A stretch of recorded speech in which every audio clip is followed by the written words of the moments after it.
వినాయక చవితి రోజు తన భక్తులు పెట్టే ప్రసాదాన్ని కడుపు నిండా తిని విఘ్నేశ్వరుడు కైలాసానికి బయలుదేరాడు. సరిగ్గా పార్వతీ పరమేశ్వరుల దగ్గరకు వెళ్లగానే సాష్టాంగ నమస్కారం చేయడానికి ప్రయత్నించాడు. అప్పటికే ప్రసాదాలు తిని తన కడుపు ఉబ్బి ఉండడం వల్ల తన చేతులు భూమికి అందక చాలా ఇబ్బంది పడుతున్నాడు. ఇంతలో పరమేశ్వరుడి తల మీద ఉన్న చంద్రుడు విఘ్నేశ్వరుడిని చూసి ఎగతాళిగా నవ్వడం మొదలుపెట్టాడు.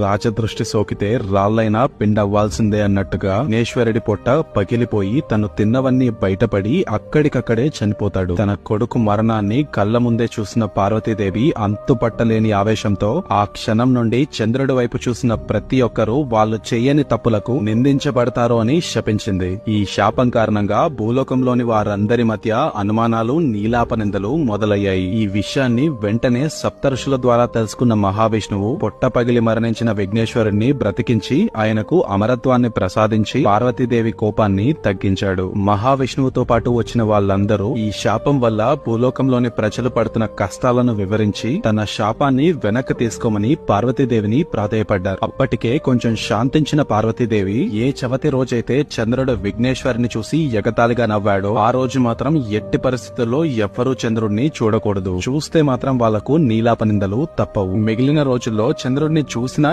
ఎటువంటి చెడు జరగదు అని తన శాపాన్ని సవరించింది. సో ఇది పార్వతీదేవి చంద్రుడికిచ్చిన శాపం. అందుకే వినాయక చవితి రోజు ఎవ్వరూ చంద్రుడిని చూడకూడదు అని మన పెద్దవాళ్ళు చెప్తూ ఉంటారు.